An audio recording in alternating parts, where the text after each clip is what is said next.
follow your dreams. And they say, do what you want, and money will come. Hey everybody, hope you're having a great day. Thanks so much for checking in to the videos that we do. And my guest today is Travis Barton. So how's it going today? Oh, it's going. It's been an interesting day. Yeah, it's been an interesting year. Oh yeah, to say the least. I guess nobody expected all this, that we would go through things like this. Nah. And there's so much false news out there. It's hard to know what's really going on. Yeah, I mean, you really have to choose your sources very close, like particularly, and fact check and do all that fun stuff. Stuff we should be doing already, but Yeah. Facebook makes things so easy, you know, they just throw so much information at you. You have to be careful, but Oh, sorry, go ahead. Oh, go ahead. I was just listening to a thing on NPR about how they're trying to rein in Facebook groups because they're spreading so much like false news, and like you're turning cults into, they're linking up with this one Facebook group to this one, but they're all run by the same person, and so, but they're all private, although they may have, with several thousands of people, hundreds of thousands of people, which doesn't make any sense. They shouldn't be private at that point in time. They're obviously. Yeah. So many people. Yeah, you just don't know who all they might be. Yeah. But so you lived in Denton quite a while, I guess. I grew up in the area. Like I grew up in Hickory Creek. Yeah, yeah. You worked in a lot of venues around town over the years. I worked at Abbey and Andy's. I didn't work at Andy. Sorry, Abbey and Haley's. Haley's. I liked their stage. They had a pretty cool stage. Oh, that was quite a fun stage to be able to perform on. When did you first start working with bands? Around the age of 18. A good friend of mine growing up was part of this metal band. They were kind of looking for a secondary singer, and I was like, "Dude, can I do it? can I try out?" And he goes, "Well, you got to learn how to scream first." And so him and I worked on, finding a voice and finding the projection and finding a scream that could really work without blowing my voice out. Yeah. So you learned vocal exercises where you can do that without hurting your voice? I stumbled into it. I've been doing choir since I can remember. And so there's a lot of breathing techniques that are already involved in that, and warm-ups, and I'm doing theater as well because there's a lot of warm-ups in that too. A lot of vocal warm-ups because there's a lot of projection involved. Yeah. It's all from sternum. It's all from down in the belly. So I Am Man, I Am Monster. When did y'all get together with that? That would have been like 12 years ago, but it's in its infancy stage. It was me, Riley, and Rusty, or Rusty and Riley were working together as guitarists. They trying to put a band together, and I literally ran into Rusty at a ska show. Like we were skanking, and I hit him, and he goes, "Hey man, are you still doing the metal music?" And I said, "Yeah." Asked if I wanted an audition. I said, "Sure, we can check it out." Went and checked it out, and it was pretty cool. We picked up a drummer, and had a bass player that fell off, and we ended up picking up Megan and became Kill for the Kingdom. I don't know if you remember those. Remember any of that? But they were Kill for the Kingdom for about 3 or 4 years. Oh, really? And we went through a couple of drummers. Yeah. Our drummer, the first drummer we had, Colin, was just had other priorities and wanted to continue with his life, and so we were a bit more of a back burner idea, and we wanted somebody who wanted more of an upfront presence within. Yeah, a little more commitment. Yeah, and so we lost him, and we went through a couple other drummers, and we found Al Bagley. He fell in our laps. He was recently out of his old metal band and was looking for projects, and always seemed to like us and respected us, and so he jumped at the chance to audition. You guys played at the Abbey a few times as I Am Man. Yeah, as I Am Man, I Am Monster. We played down there a couple of times as I Am Man, I Am Monster. Were We did some more. different did some different people join you guys to make that I Am Man, I Am Monster? What do you mean? I mean, was it different people or the same ones? It was the same ones. Same It's ones, yeah. been uh, Megan, Rusty, Riley, and I were pretty much at the core of it, even through the Kill for the Kingdom days. That's why I say we've been together for 10 years. It's just the four of us have been together for 10 years. Like we started Yeah. 12 years ago writing together, and it kind of progressed into the I Am Man, I Am Monster. We took the owl to kind of make that last cog fit right, to make that machine turn and sound the way that we really wanted it to sound, and to give us our own unique quality and kind of bring us together as people too. Yeah. I've So noticed y'all have a number of videos like at different clubs around here, but then y'all have that official video. the official video for I My Am Gift Your Man. Demise. I thought it was I Am Man. I'm not sure though, but I just remember one of them was an official video, and I was wondering who did that. Mildly Distorted did a lot of our videos. Did all of Yeah. our videos really. Oh, really? Bane Cook and his crew do a lot of videos for people around town. If you look up Mildly Distorted on YouTube, you'll find a bunch of local bands. Really? Yeah. Yeah, you know, all of War Baby stuff, and just anybody you can think of. They've kind of dabbled in it, picked up at shows, and just kind of been in the crowd with the camera. Yeah. And most of the time they do it free of cost, and it's that's really grateful. Like it's really cool to have Yeah. that sort of support from someone from that side of the scene. Yeah. Yeah, that helps out a lot for sure to have videos out there.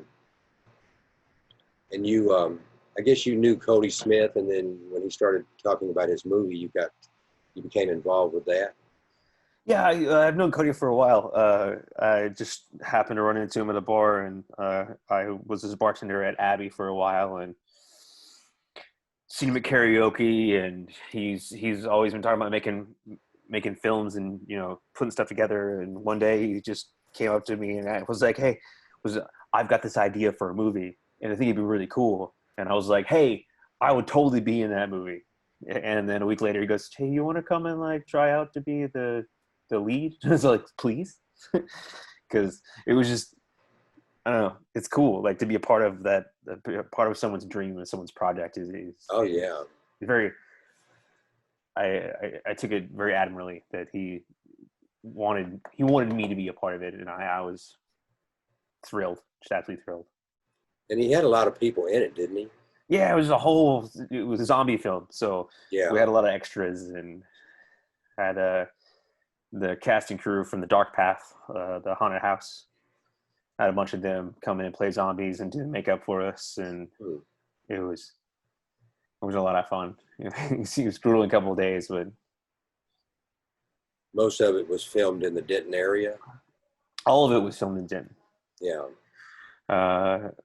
At a friend of ours' house on the north side of town, and then in the drainage ditched areas. Yeah. Over there by Wainwright.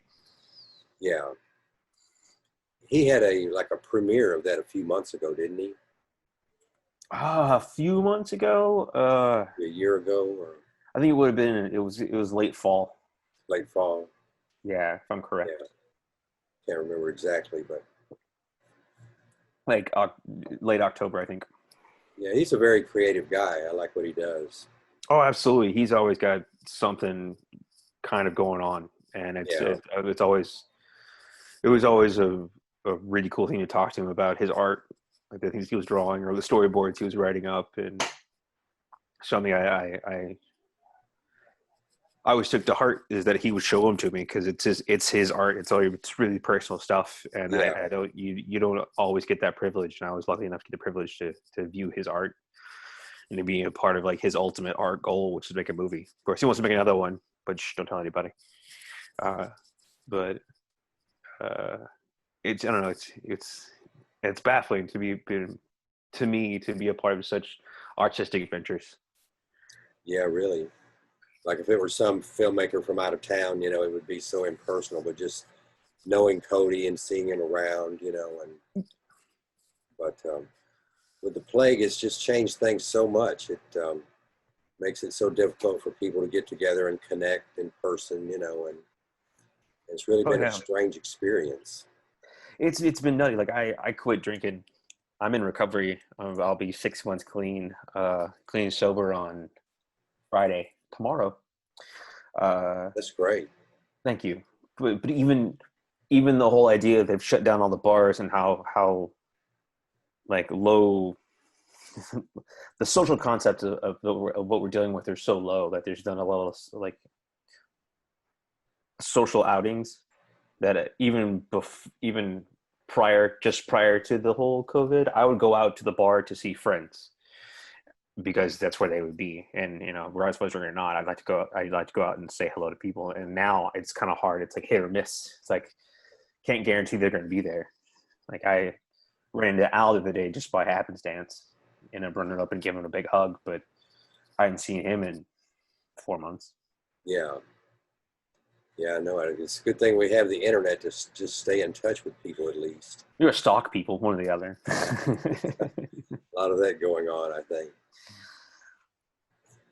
But you think you guys will try to get back together pretty soon somehow? That's probably not going to happen.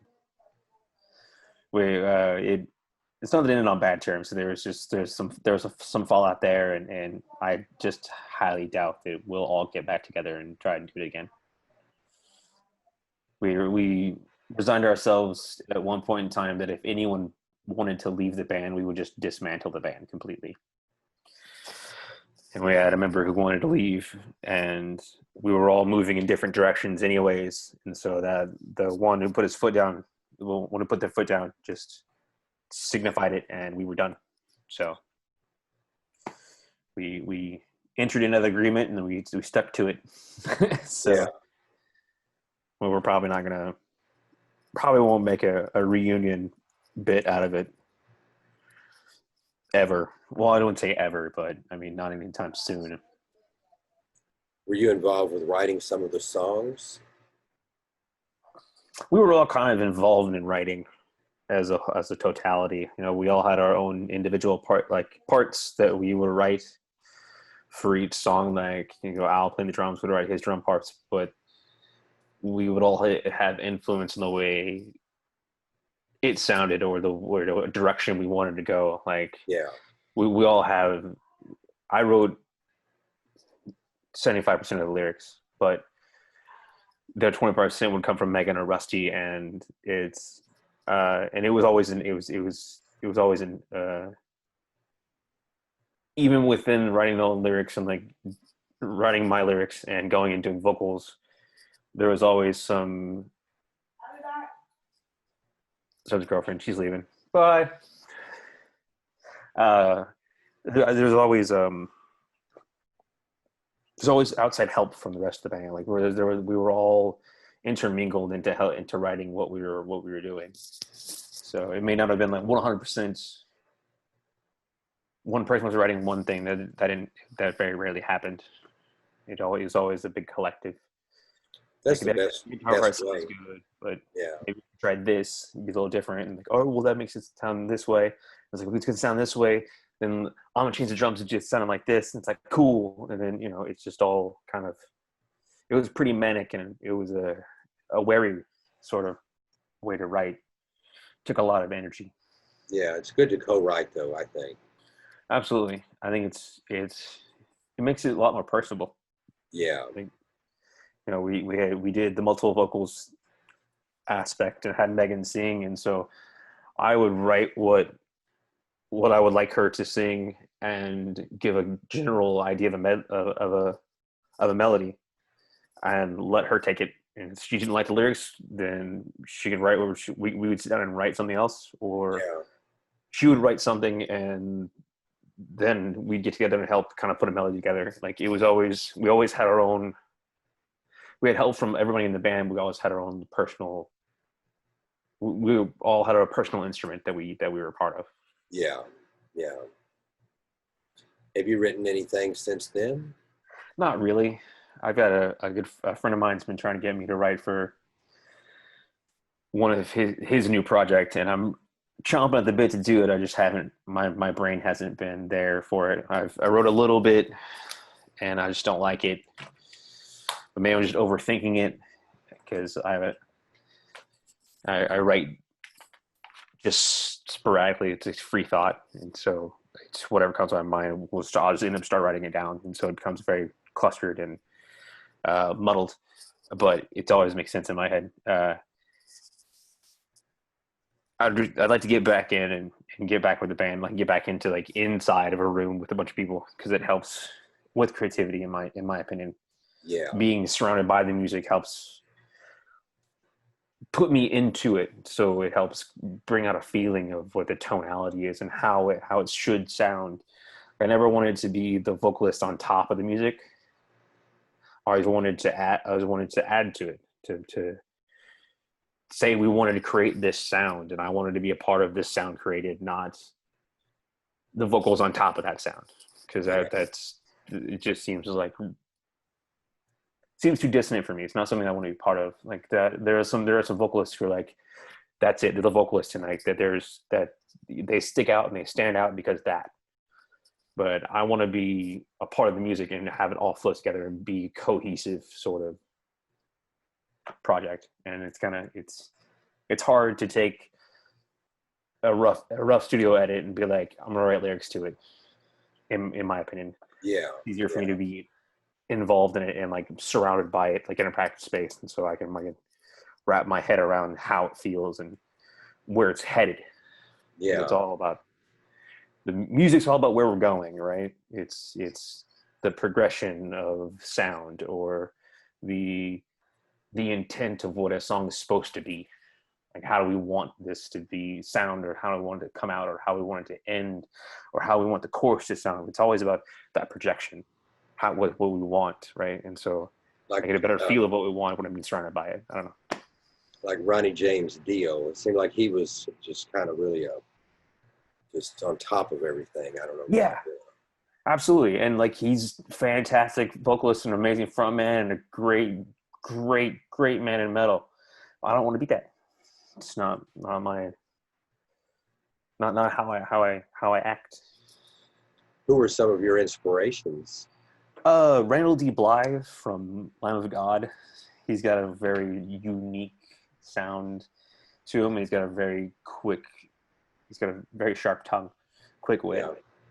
And so I like the combination of the two. Like that, and you can, for the most part, you can understand him vocally. Yeah, he's articulate when he screams. I think that's an important thing. It's not always the easiest thing to do, but one of the biggest critiques of metal that I always hear is, I can't understand what they're saying. Yeah.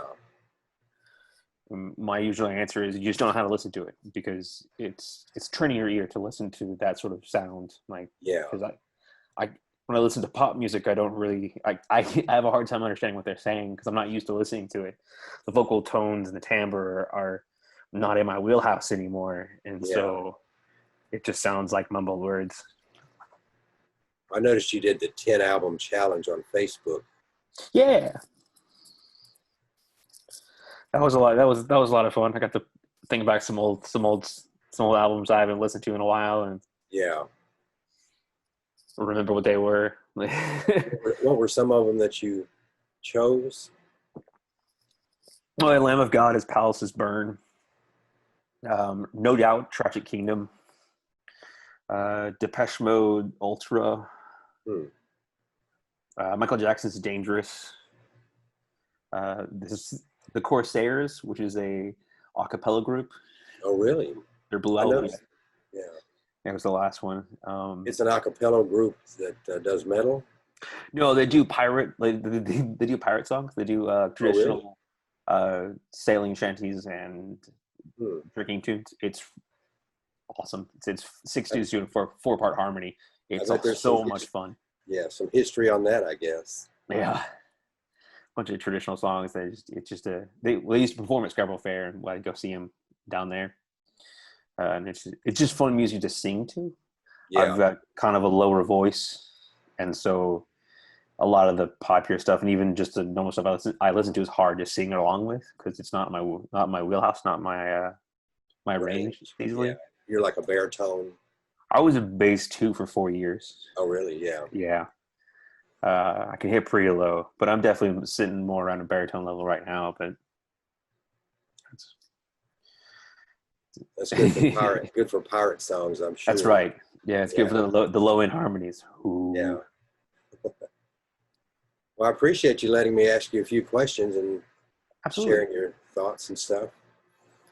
And we'll include some music. You've sent me some music, and we'll try to get the file to where we can put it into the make a full track and and all that. But so thank y'all so much for checking us out. Hope you enjoyed the interview, and so have a great day. We appreciate it. Thanks for having me, Mike. Thank you.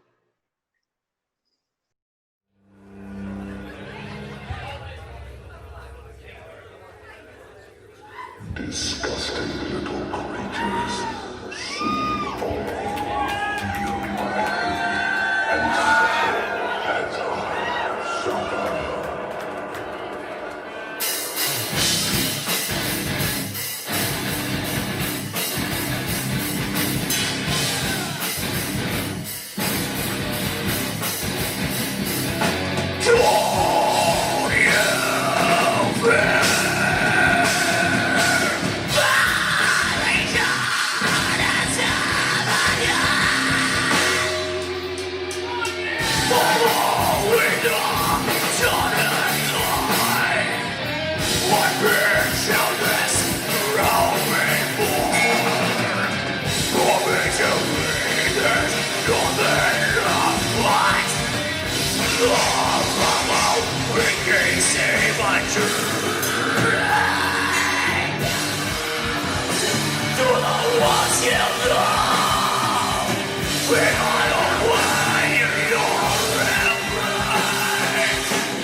You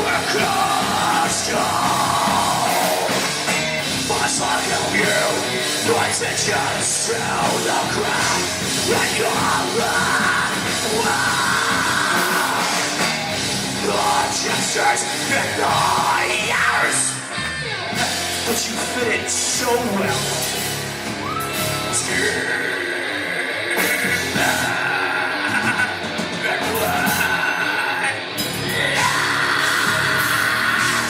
Oh God, look, right at your high heart.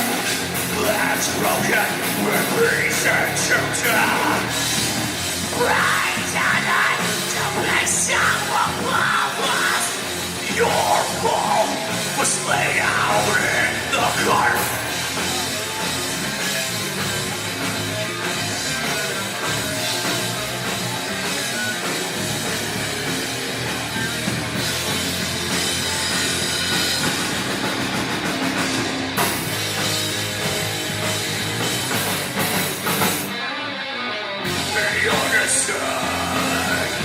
Will be righteous once you join us in the round in your way.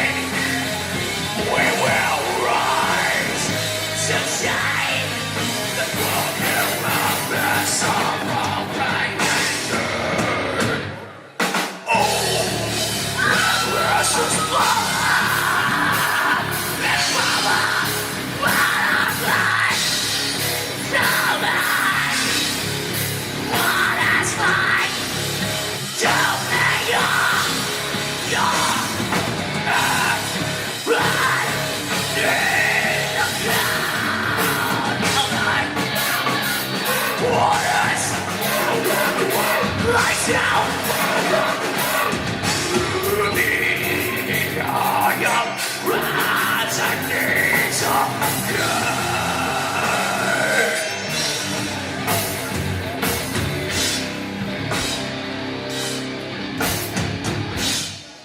Oh, it's not over yet. Resign to turn inside my own. Breaking your legs at the feet for the savers. Breaking breath with what was your refuge. Right facing upon your faith.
Will be righteous as you turn us in our in your way. We will rise to shine from your purpose appropriated and the night you cast aside.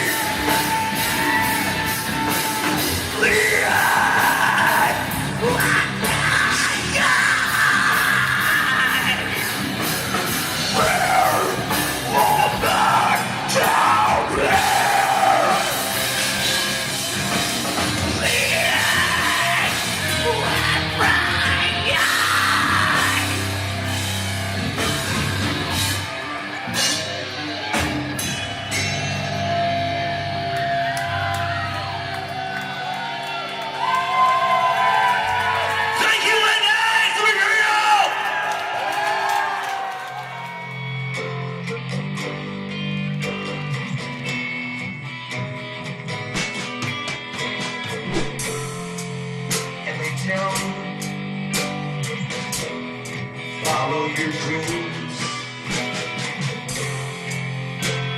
say, do what you want,